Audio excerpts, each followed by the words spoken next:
안녕하세요 여러분. 오늘은 시청자분께서 요청하신 오라클 주식에 대해 알아보려고 합니다. 저는 앞으로 한 달에 한 번 시청자분들의 요청을 바탕으로 종목 분석을 진행할 예정입니다. 올해까지는 댓글을 중심으로 진행할 계획이니 많은 관심 부탁드리고, 분석을 원하시는 종목이 있다면 댓글로 남겨주세요. 먼저 오라클이 어떤 회사인지부터 간단히 알아보겠습니다. 오라클의 매출은 크게 세 가지 부문에서 나옵니다. 첫 번째는 클라우드와 라이선스 부문입니다. 오라클 전체 매출의 86% 차지하고 있고 꾸준한 성장을 이어가고 있습니다. 무엇보다 마진이 높아서 수익성이 가장 좋습니다. 그럼 여기서 잠깐, 클라우드란 뭘까요? 클라우드는 쉽게 말해서 컴퓨터나 저장 공간을 직접 갖고 있지 않아도 인터넷을 통해 빌려서 사용하는 걸 말합니다. 이 클라우드 서비스는 세 가지 방식으로 나뉩니다. IaaS, PaaS와 SaaS입니다. IaaS는 컴퓨터나 저장 공간 같은 IT 인프라를 빌려주는 서비스입니다. 주로 개발자나 엔지니어들이 자기 시스템을 만들기 위해 사용합니다. PaaS는 IaaS 위에 개발 환경까지 함께 제공해주는 서비스입니다. 개발자는 인프라를 따로 신경 쓰지 않고 코드만 짜면 바로 프로그램을 만들 수 있도록 도와줍니다. SaaS는 이미 완성된 소프트웨어를 빌려 쓰는 서비스입니다. 이메일,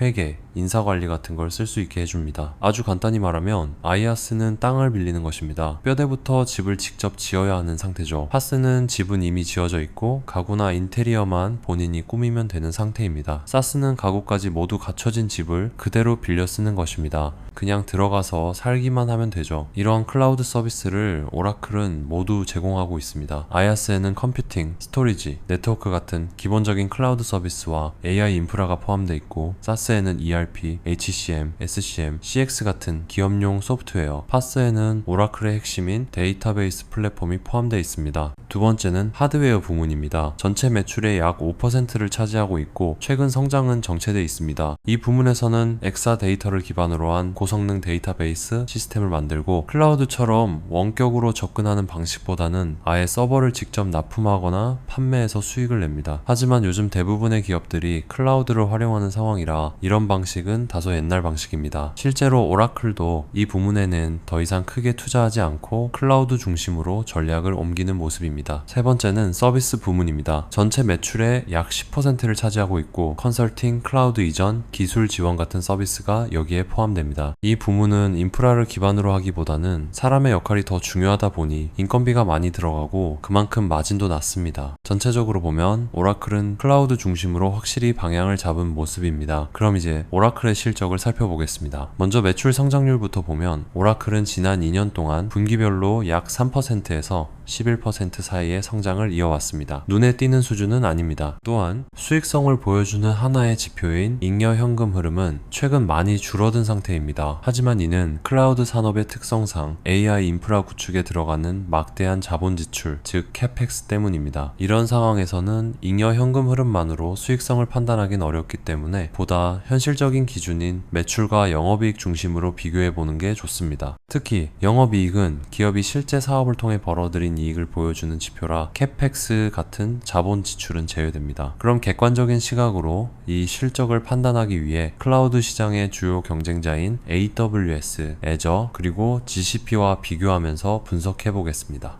먼저 AWS입니다. 가장 최근 분기 기준으로 약 292억 달러의 매출, 115억 달러의 영업이익을 기록했습니다. 이를 바탕으로 계산한 영업이익률은 약 39%입니다. 매출은 작년 같은 기간보다 약 17%, 영업이익은 약 23% 증가하며 건강한 성장을 이어가고 있습니다. 다음은 마이크로소프트 애저입니다. 애저 관련 부분인 인텔리전트 클라우드에서 가장 최근 분기 실적 기준으로 약 267억 달러의 매출과 110억 달러의 영업이익을 올렸습니다. 영업이익률은 41%로 매우 높은 수준입니다. 매출은 작년 같은 기간보다 약 21%, 영업이익은 약 16% 증가하며 안정적인 성장세를 이어가고 있습니다. 한편 구글 클라우드는 가장 최근 분기에서 122억 달러의 매출과 21억 달러의 영업이익을 기록했습니다. 영업이익률은 약 17%로 그렇게 높은 편은 아닙니다. 하지만 매출은 작년 같은 기간보다 28%, 영업이익은 무려 141% 증가하며 눈에 띄는 성장세를 보였습니다. 그렇다면 오라클은 어떨까요? 오라클은 IaaS 기반의 클라우드, 세부 영업이익을 따로 공개하지 않습니다. 대신 오라클은 전체 매출 중 86%가 클라우드이기 때문에 다른 부문을 무시하고 전체 실적을 기준으로 비교해 볼 수 있습니다. 가장 최근 분기 기준으로 오라클은 전체 매출 159억 달러, 영업이익 51억 달러를 기록했습니다. 이를 기준으로 계산하면 영업이익률은 약 32%입니다. 매출은 작년 같은 분기보다 11%, 영업이익은 9% 증가해 다소 낮은 성장률을 보였습니다. 나쁜 수치들은 아니지만 이 실적에는 아이아스와 사스를 모두 포함하고 있다는 점을 감안하면 경쟁사들에 비해 낮다고 볼 수 있습니다. 예를 들어 마이크로소프트도 사스를 포함해서 전체 영업이익률을 계산하면 50% 수준입니다. 그런 점에서 볼 때 오라클의 32%는 확실히 낮은 편입니다. 이 네 기업의 실적을 비교해보면 매출은 AWS와 애저가 거의 비슷한 수준이고 GCP와 오라클이 그거의 한 반 정도의 매출 수준입니다. 마진은 애저가 정말 높고 그 후에 AWS, 그 후에 오라클, 그 후에 GCP입니다. 성장 속도는 GCP가 엄청 높고 그 다음에 AWS와 애저 그리고 오라클은 현재 낮은 수준입니다. 그럼 이제 오라클 주가가 최근 3개월 동안 거의 2배 가까이 오른 이유와 이 흐름이 계속될 수 있을지 아니면 과도한 기대인지 함께 살펴보겠습니다. 현재 오라클의 성장률은 분명히 인상적인 수준은 아닙니다. 그런데도 주가가 이렇게 빠르게 오른 이유는 바로 미래에 대한 기대감 때문입니다. 오라클 CEO는 최근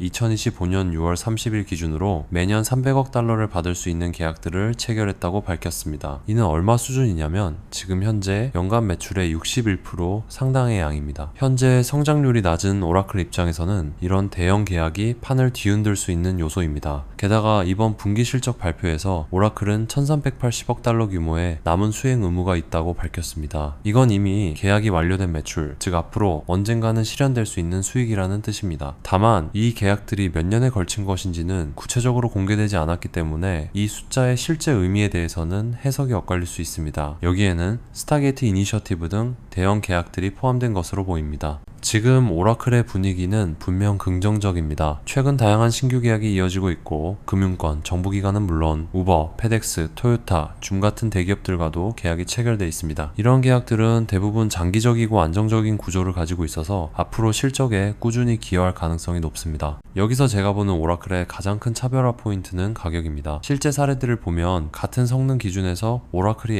AWS보다 훨씬 저렴했다는 평가가 많습니다. 처음엔 오라클 시스템의 효율 때문인가 싶지만 영업이익을 보면 오라클은 마진을 줄여가며 본인들이 가격을 부담을 하는 것으로 보입니다. 이런 전략은 단기적으로는 효과적일 수 있지만 장기적으로는 불안한 구조입니다. 오라클의 낮은 마진은 고객 중심이라기보다는 경쟁사에 맞추기 위해 수익성을 희생하고 있는 모습에 가깝습니다. 결국 오라클을 선택할 결정적인 이유가 가격 외에는 뚜렷하지 않다는 점이 한계입니다. 그리고 장기적으로 더 큰 문제는 오라클은 자체 칩을 개발하지 않는다는 점입니다. AWS, 애저, 구글 클라우드는 모두 자체 CPU나 AI 칩을 개발해 서버를 구성하면서 비용을 절감하고 기술 자립도도 높이고 있습니다. 지금은 단가를 낮춰 시장을 확보하는 단계이지만 AI 칩을 포함한 서버, 스토리지, 네트워크 장비는 보통 2에서 7년 주기로 교체가 필요하고 특히 AI 칩은 기술 발전 속도가 워낙 빨라 주기가 더 짧은 걸로도 알려져 있습니다. 이때마다 오라클은 계속해서 비싼 최신 부품을 엔비디아나 AMD에서 구매해야 하고 이는 결국 마진 방어에 부담이 될 수 있습니다. 반면 자체 칩을 개발하는 기업들은 단가 협상력도 더 높고 필요하면 자체 칩으로 대체할 수 있는 선택지가 존재합니다. 그래서 저는 지금 오라클의 전략이 단기적으로는 분명 효과적이지만 장기적으로는 경쟁사 대비 구조적으로 불리한 면이 있다고 생각합니다. 원래 저는 실질적인 가치, 즉 적정 주가를 DCF를 통해 평가하는데요. 오라클의 현재 가치를 그렇게 따져보는 건 의미가 크지 않다고 판단해 이번엔 생략하겠습니다. 오라클에게 성장 동력은 분명히 존재합니다. 하지만 그 성장을 유지하려면 앞으로도 얼마나 많은 자본 지출, 즉 캐펙스가 필요할지 그리고 오라클의 클라우드 시스템이 확장 가능한 구조인지는 아직 검증되지 않았습니다. 만약 시스템에 문제가 생기거나 속도나 품질 이슈로 인해 고객 신뢰를 잃게 된다면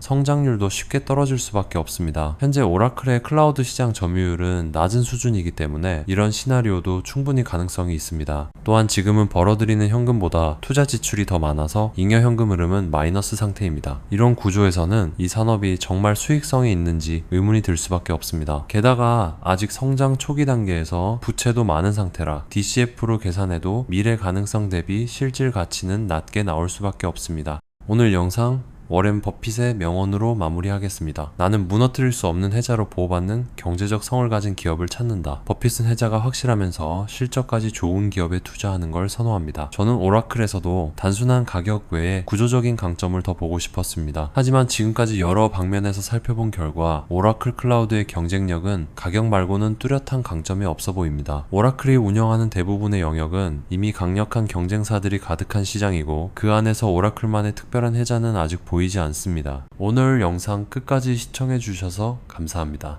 구독과 좋아요는 콘텐츠 제작에 큰 힘이 됩니다. 궁금하신 점은 댓글로 남겨주세요. 그럼 다음 시간에 또 뵙겠습니다. 감사합니다.